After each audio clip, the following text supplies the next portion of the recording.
Morning again. Good to see y'all this morning. If you would turn to Ruth, the book of Ruth. Same place we've been the last couple of weeks. We'll probably be there next Sunday as well as we continue walking through this short little book of the Bible that shows us what it looks like to follow the Lord as just ordinary people. We'll be in Ruth chapter 2 this morning as we continue our journey through this book of the Bible. As we just continue talking about what it looks like to be ordinary people who follow an extraordinary God. Speaking of ordinary, something that is less than ordinary about me is my artistic ability. Like I just have zero artistic ability. I don't have an artistic bone in my body. And I think the reason why is because I can't see the big picture. You know, when you begin to paint something, we were talking about this Wednesday night and during small group time, is that, when you're watching someone do something, like have you ever seen those videos of those guys who do the sidewalk chalk stuff and like they start off and they're just like throwing stuff everywhere, throwing paint and doing different stuff, and you're like, man, what in the world is he doing? Like, is that a bird? Is that a plane? Is that Superman? Oh no, it's a tiger. I knew it the whole time, and then it turns out to be like this big thing that looks like when you walk over it, you're going to fall in it, like this huge canyon or something. You're like, how did that happen? What did this guy do? And as you're watching him do this, with every stroke and with every piece of paint or whatever it is he's putting down, you're thinking, this guy has zero idea what he's doing. This is terrible. Like, I'm not an artist, but I can tell you this is terrible. But then when you get done and you take a step back and you look at this picture that he's painted or that she's painted, it's just amazing. And we were talking about this, about the way that this is in our lives. Very often we forget that God is sort of like a master artist. With every stroke, he's painting a masterpiece in our lives. Sometimes we feel like God's Picasso, right? Like, God, are you an abstract artist? Like, you just trying to mess me all up? But as we walk through our lives, we realize that God, with everything that happens in our life, everything that takes place in our life, he is continuing to paint this masterpiece on the canvas that is our life. As we come to the book of Ruth, chapter 2, we see that he continues to work in these ladies' lives. He continues to show them grace. He continues to work in their lives to bring about his masterpiece, to continue painting this picture. And so these two ladies who are starting over, Naomi who's going home and Ruth who's going to a brand new land without a husband, without any means of income, we come to chapter 2, verse 1, and we read that God is working behind the scenes. Verse 1 of chapter 2, now Naomi had a relative of her husband's, a worthy man of the clan of Elimelech, whose name was Boaz.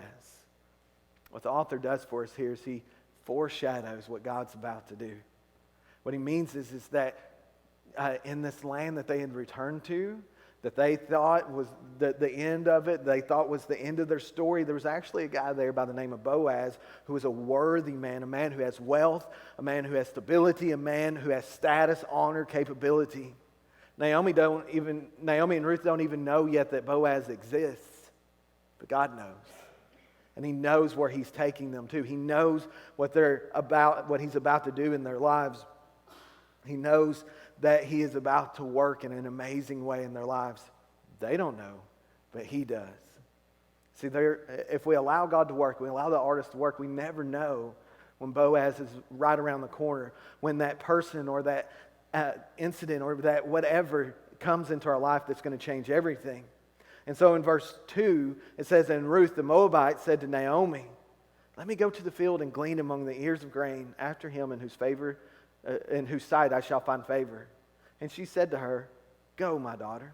And so Ruth says, hey, I'm not sitting around here. I'm not just going to sit at the house. I'm going to get out and I'm going to go to work. I'm going to go pick up the leftovers in the field. I'm going to go find somebody that I can go behind and find the leftovers and bring home so that we can eat. Part of the deal that God had set up in Israel to take care of the poor folks was that what he would do is he commanded them. He said, now don't take everything from your field. You leave some stuff for those people who have no other means to eat, and you let them come and get it for themselves. You let them come and pick it up for themselves. You make sure that you allow them an opportunity to take care of themselves. The problem is Israel didn't always do this. They were sort of greedy.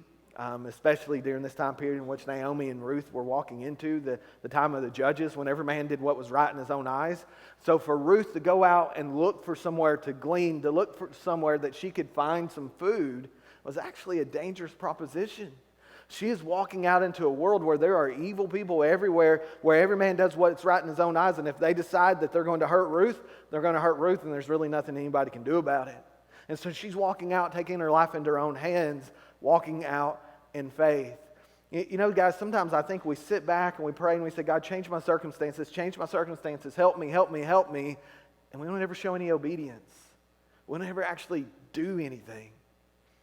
Part of believing God is not just saying, I believe in you, Lord. It's actually doing something. It's actually moving forward with our lives. It's actually taking the next step that's in front of us. Maybe this morning, that the next step, the next brush stroke in your life, the next piece of the masterpiece God is painting is for you to say, okay, God, I believe you, I trust you, and I know that you have my back, and I'm actually going to act on that faith. I'm actually going to act on that trust. Ruth, as an outsider, goes to get food while Naomi sits at home. She says, go ahead, my daughter. Either she's not able or she's so depressed, all she can do is stay home. And so Ruth goes out to get food. And as she goes out, God begins to paint this picture. Look at verse 3. And so she went out and began to glean in the fields behind the harvesters. As it turned out, she found herself working in a field belonging to Boaz, who was of the clan of Elimelech. We've already heard about it, Boaz, and we hear about it again. As it turned out, or literally in the Hebrew, it reads as chanced, or as luck would have it. But it's not luck, is it? It's according to the artist's plan. He has a plan for Ruth, and she just happens to wind up in the field where she was supposed to be at the time she was supposed to be there. Ruth is learning something, and as we read her story, we learn something as well. Proverbs says, a man's heart plans his way, but the Lord determines his steps. A man can say, or a woman can say, this is the way I'm going, but God has a way of directing our steps as we go, doesn't he? He has a way of putting things in our path, and we say, hey, all I know is I'm going to be faithful in this, and as you're faithful in each step, God has a way of just moving you along, right? I mean, you don't always know what he's up to. In fact, you very rarely ever know what he's up to. Or am I the only one that finds that experience? Like, God, what are you doing? But he continually moves her along, and so she ends up in the place where she was supposed to be. Then you come to verse 4, and behold, Boaz came from Bethlehem. And he said to the reapers, the Lord be with you. And they answered, the Lord bless you. Well, that's a pretty amazing work environment, isn't it? Like the boss comes in and he's like, the Lord be with you. And they're like, the Lord bless you. Anyway, then Boaz said to his young man, who was in charge of the reapers? Whose young woman is this? And the servant who was in charge of the reapers answered, she is the young Moabite woman who came back with Naomi from the country of Moab. And she said, please let me glean and gather among the sheaves after the reapers. So she came, and she has continued from early morning until now, except for a short rest. And so we have a picture of who Boaz is and who his men are. He walks in and he says, guys, God be with you. And they're like, God be with you. And so you have a picture here of Ruth walking into the field where God is worshiped, where God is obeyed, where God is there. She's not walking into any field. She's actually walking into a place where God is respected, where the man who owns the field is a godly man, a man who's also observant. It's like, hey, dude, who's that cute little thing over there getting up that grain? He's like, I noticed there's a new lady in my field. Who is that? As I was thinking about that, I just had to think back to the time, when I met Crystal. I'd moved to Olive Branch, Mississippi, and I was sitting at a table at a church that was feeding us seminary students, because they felt sorry for us. And so we were there, and we were having a pancake breakfast. And I remember seeing Crystal walk around. She was serving at the pancake breakfast. And I was like, man, who is that? And then she came over, and she was like, do you want some coffee? And she was like, oh, by the way, coffee's gross. It makes your breath smell bad and all that. And, of course, I drink coffee at the time. And I was like, no, I don't want any coffee. What are you talking about? And we both drink coffee now, by the way. I just want to point that out. But at the time, I was like, oh, okay, whatever I got to do to get to know her better. Sure, I don't like coffee, and here we are, married after all these years. But as I think about Boaz and Ruth and this seemingly chance encounter, it's just out of nowhere, right? I mean, she's all the way from Moab. She comes and she just randomly walks into a field and does what she's supposed to do, taking care of Naomi, taking care of herself.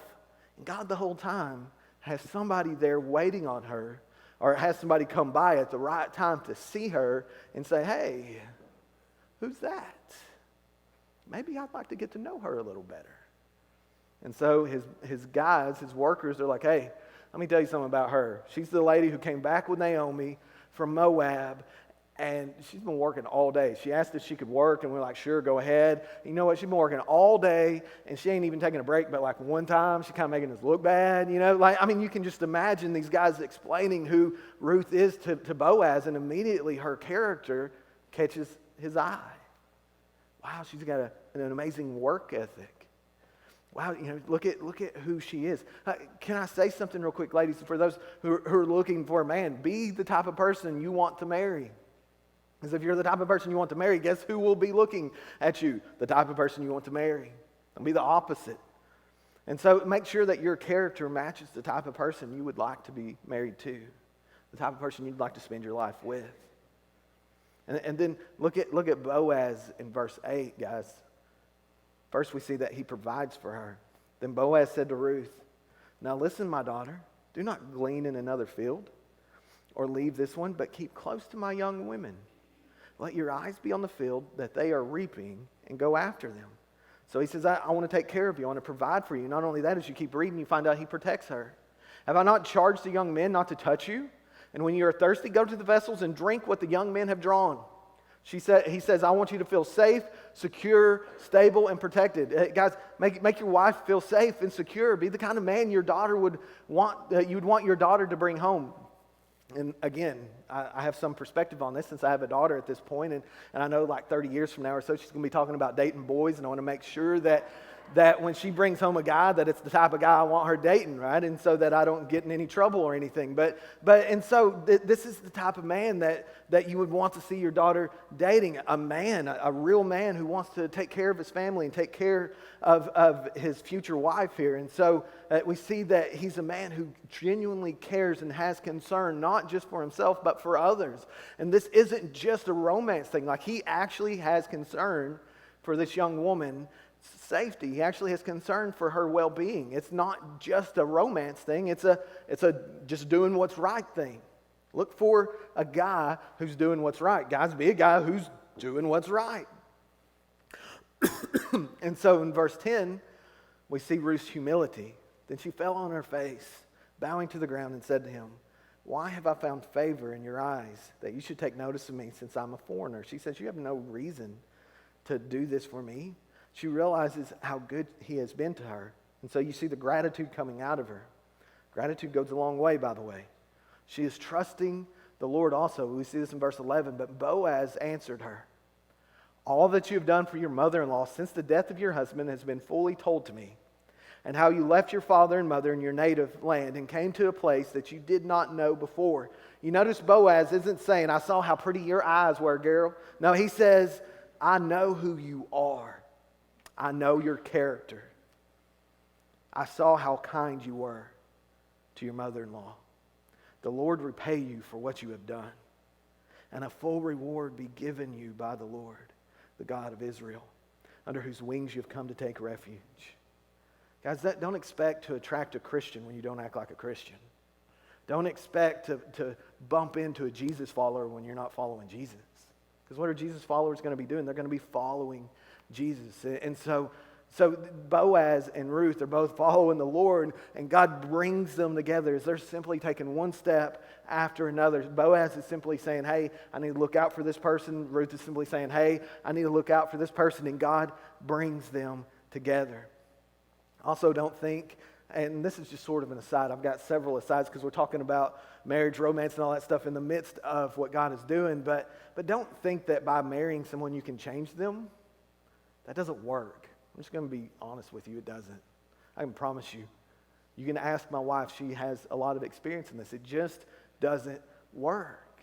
Don't think that, oh, well, you know, he does this now or she does that now. That'll all change when I put a ring on her finger or I'll put a ring on his finger. No, that doesn't work. But anyway, so Boaz and Ruth, they just continue to talk about how much they admire each other and how much respect they have for each other, which is a good foundation for any relationship. And then Boaz invites her to stay for dinner. Maybe a little bit of a tricky date, you think, maybe? Because he says in verse 14, and at mealtime, Boaz said to her, "Come here and eat some bread and dip your morsel in the wine." So she sat beside the reapers, and he passed to her the roasted grain. And she ate till she was satisfied, and she had some left over. And so you see Boaz saying, I kind of want to get to know her more. Maybe I should eat with her. And again, I think back to my budding romance, back when I had game and all that. But I remember the church we were going to, Crystal and I were, the young folks would go out for dinner every Wednesday night after church. And so we were getting ready to go out, and she's like, I'm really tired of McAllister's, and I think we should go somewhere else. Of course, she said it kind of quietly where no one else could hear. And I was like, I am too. Maybe we should go somewhere else. And we just happened to not invite anyone else to go with us. And so we had this sort of, date on the DL. We didn't want to admit it was a date at first. But it was in that moment, in that time that we spent eating, that we were actually able to have a conversation and get to know one another. Guys, this goes beyond just romantic relationships. This goes into everyday relationships. Where's the best place to learn who people are? When you're eating together. Right? I mean, it's a good thing. I really believe God wants us to eat together. That's an amen thing, right? Don't y'all want to eat together? I love eating anyway, I guess y'all don't, but that's okay. More cake for me. But anyway, I just enjoy spending time with one another. And that's what we see Boaz doing here. He's inviting someone from the outside to the inside. He's saying, I accept you. I receive you. I want you to know that you are acceptable here. And I want other people to see us together. I want other people to understand that I don't judge you for being a Moabite, for being somebody who's outside of the covenant. I want you to know that I want you in my space. I want you here. And I just wonder how good we are at that as Christians. How often do you invite people who are not walking with Jesus to sit and eat with you? How else are you going to get to know them? How else are they going to get to know you? How often do you do that with your church family? Not just during fellowship time. I was talking to a buddy of mine, and he was like, it's kind of funny. We have to actually plan out for folks to do fellowship time. This is something we should just be doing. We should be spending time with one another, getting to know one another, getting to walk with one another. When you look at Jesus and you look at his ministry, it seems like all he ever does is eat. I know he was a Baptist. That's all he ever did. He was always walking from place to place, eating with everybody he came in contact with. There's something about sitting down and having a meal. And so we can take a lesson from Boaz. We can take a lesson from Ruth. We can take a lesson from Jesus. God is calling us together. He's calling us to eat. And not just eat, but fellowship. And so God uses Boaz to do something amazing in Ruth's life. He feeds her, which is kind of a big deal. Right? In a land where there's not a lot of food for those who don't have any way to take care of themselves. He sends her home with a to-go box and a 50-pound sack of grain, which she carries home. And so, Ruth ain't playing, right?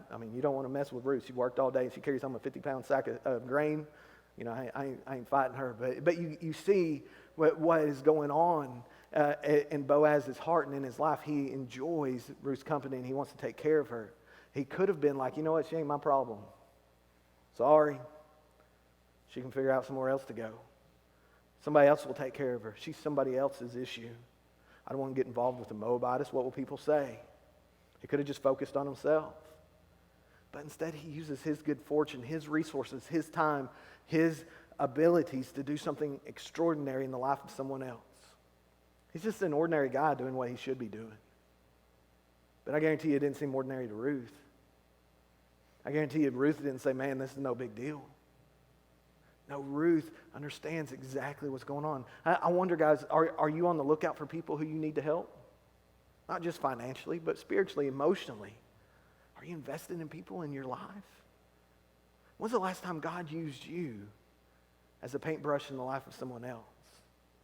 See, I really believe he mostly uses people to paint his masterpiece in our life. And so he sends Ruth home, and as he sends Ruth home, he sends her with all this food.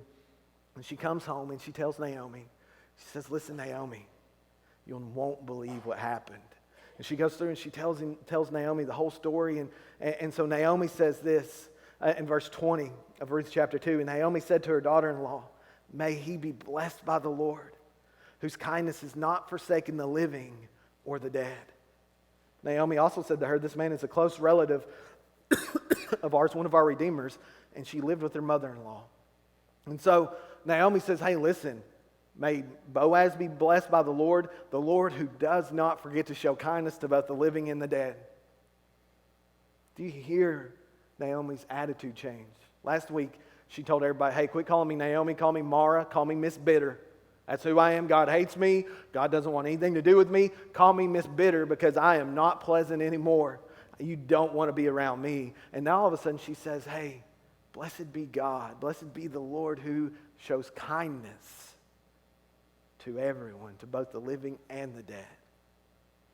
Now, Naomi is being blessed by Ruth, the woman who had claimed to be bitter, the one who had claimed that God was out to get her.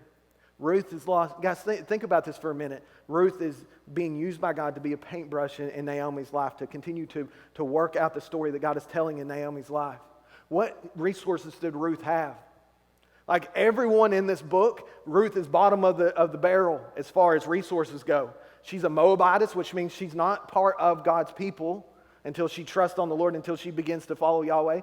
It means that she was not born into Israel. It means that she has no money. She has no family. She has no home. All she has is what Naomi has, and Naomi has nothing. But at least Naomi's an Israelite. Ruth doesn't even have that. But who does God use to bless Naomi? Ruth, the lady with nothing. Guys, quit waiting for God to work everything out in your life to actually help someone else. How often do we say, well, when I get my stuff ironed out, when I get my life lined out, then I can do something for somebody else? Can I tell you something? That ain't never going to happen. If you're waiting on your life to be perfect and peachy, it ain't coming. But even if you're not waiting on it, even if you're just waiting to not be going through terrible times, look at Ruth. Ruth is going through the hardest time of her life, but God uses her in a way she never even thought possible. Why? Because she's just putting one foot in front of the other and saying, Lord, how you want to use me today? She didn't go to the field that day saying, man, I hope I pick me up a man. Like, I'm pretty sure you didn't go to the field to pick up dudes, right? She went to the field that day to take care of her mother-in-law who was in a bad way. She didn't come to Bethlehem because it was a good idea for her. She went to Bethlehem because it was a good idea for Naomi. She's just being ordinary, just showing kindness. And God is using her to paint a masterpiece in the life of Naomi. Don't wait to get yourself together to show kindness to others, guys. Don't stop thinking about what you don't have and start thinking about what you already have. Pretty sure that's what Jesus meant when he said, quit worrying about tomorrow. Today's hard enough. Just do what you can do today. Don't be thinking about 10 years down the road. Be thinking about 10 minutes down the road. Be thinking about people in your life today that you can impact, you can affect. I think that's what Jesus meant when he said that. And so as a result of Naomi's joy, she comes up with a plan to be Miss Matchmaker. So Miss Bitter becomes Miss Pleasant again. She becomes Miss Lovely again. And as a result, she says, hey, Ruth, guess what? That dude you ran into, he happens to be a kinsman redeemer. He happens to be a guy who has the ability to turn our whole lives around. He has the means. He has the financial support. He has the spiritual support. He has the emotional support. And by the way, according to our custom, he can redeem us. And if he redeems us, we'll be all right. Like, we'll be set. It won't be just harvest season that we're taking care of. It'll be the rest of our lives.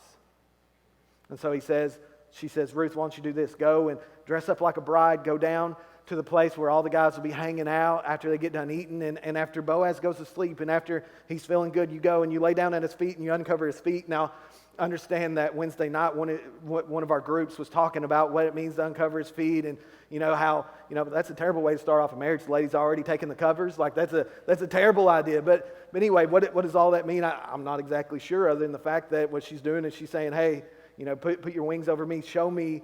I'm showing you that I want you to take care of me. I'm showing you that I want you to redeem me. I'm showing you I want to marry you. It's basically the idea of her going down and getting on one knee and saying, hey, marry me. Sort of backwards, right? Usually we expect the guy to do that, but here we see Ruth saying, Boaz, I want you to marry me. I want you to, be my husband. And he wakes up in the middle of the night. He's like, well, are my feet cold? Oh, there's a lady laying down there. It's kind of weird, right? He's like, what in the world are you doing here? And she's like, I want you to marry me. Oh, this is the most romantic proposal ever, right? Like, if you didn't have a good romantic proposal, at least it didn't happen this way, right? Down at the threshing floor where all these nasty, stinky dudes are after working all day and they're all laying around, and she comes down, she's like, hey, I want you to marry me. Real romantic. But he's like, hey, that sounds like a good idea. But there's a guy who has more right to you than I do. Let me go talk to him and see if I can't work something out. She goes home, says, hey, Naomi, he said he can, but he has to deal with this. And she says, well, he's a get business done kind of guy. He'll take care of it today. And he does. And they get married. And I know that's a super short end to this book. And we'll actually talk about all those details next week. But the point is that because of what Naomi says, Ruth is pushed outside of her comfort zone. I'm sure this was not the most comfortable experience ever for her.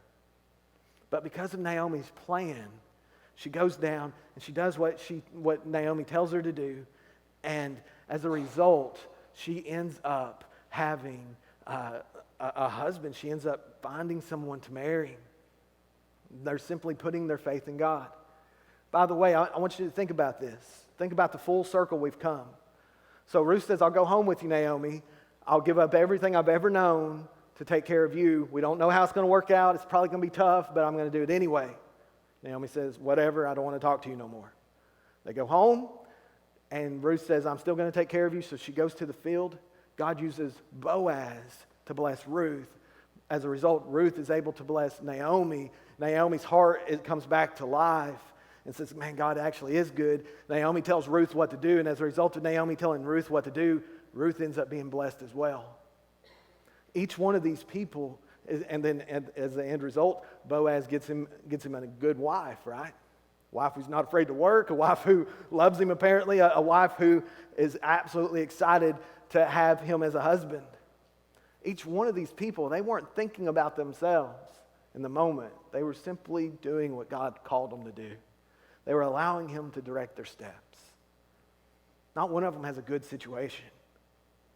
They simply obey God, and as a result, God does amazing, extraordinary things in their lives. This master artist is painting this picture in their lives, and he's using each one of them to do it. I just wonder, guys, is he using you this morning? Are you believing God? Are you allowing him to direct your steps? Or are you only looking out for yourself? It doesn't matter what situation you're in. It doesn't matter if you're married, single, divorced, looking, not even going there. Like that's not even, it's not just about romance in this passage of Scripture. What it's about is about the fact that God uses ordinary people to do extraordinary things. Like he takes these normal people who aren't doing anything all that crazy to change each other's lives. When's the last time he used you? When's the last time you allowed him to use you? When's the last time you said, you know what, God, I'm just going to show kindness. I don't know what else to do. Like my life is falling apart in front of my eyes. I'm just going to be nice to people. I'm just going to do what God called me to do each step of the way. What if you started living that way? What if you stopped worrying about all the stuff you can't control and just focused on the stuff you can? Ruth, at the very beginning of this, could have said, you know what? I can't do anything about my situation. I'm just going to sit here and do nothing. Surely somebody will take care of it. No, she said, there's one thing I can do. I can go out and I can get us food. So I'm going to go out and I'm going to work. And as a result of her being obedient, all this other stuff takes place. All because she just put one foot in front of the other. I want to encourage you this morning. Put one foot in front of the other. I want to encourage you to be kind to those around you. And then I want to finish with this. Boaz could have said, nah, girl, you too expensive. That's what the other dude said. Like, I ain't got time or the money for you. Plus, you're marrying a Moabitess. What's that going to say about me? But he doesn't do that. Instead, he sees in her the beauty of someone chasing the Lord, someone believing God. Nothing in it for him except for her. As I think about that, I can't help but think about the way that God views us. There's nothing in it for him except for us.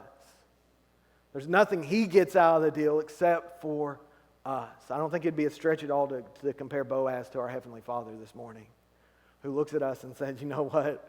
They're a lot of work and they're really expensive and they are going to wear me out. but they're worth it. Because I love them. Because I want a relationship with them. I'm going to redeem them. And I'm going to make them mine. I'm going to pay whatever it costs to do that. And he did, didn't he? He sent his son. And what it ultimately cost him to redeem us this morning was not money. It was not clothes or food or any of that stuff. It was the blood of his own son. And guys, I want to remind you of this. You can stand. We're going to have a time of invitation. As we have a time of invitation, I want to remind you of this morning, as I try to do every week. Like, God loves you so much that he sent his own son to die in your place. There is no reason for you this morning to say God doesn't love me. There's no reason for you to say this morning God is not on my side. You say, man, I'm tired of hearing that. I'm tired of you talking about it every single week. I know how you're going to end. There's a reason why I end this way. Because we need to be reminded of it. Like, not just weekly, daily. Like, if we ever get to the point where we're not okay or we're not awed by the fact that the God of the universe would send his only son to die in our place, man, we're in a bad way. We're in a bad spot. Like, that's all we do here. That's what we're about. If we're not about that, then what are we about? And so I want to encourage you this morning. If you know Jesus, I want to encourage you to be reminded that the greatest kindness that could have ever been shown has been shown to you. And that no matter what you give to anyone else, it will never be more than what God has given you. And if you're here and you've never trusted on Christ, you've never believed on him, and you say, my life is too messed up to get right, I want to tell you there's someone who can fix it for you. I want to tell you there's someone who wants to call you to take that first step, which is just to simply say, I'm trusting on Jesus. I'm going to follow him from here on. And every day after that, he'll say, trust me today. Trust me today. You don't know where you're going yet. You just trust me today. Trust me today. And one day you'll look back and you'll say, man, how in the world did I make it through all that? And the answer will be, I just trusted him today. I just believed him today. And so if you would respond to the Lord this morning, would you come as we sing?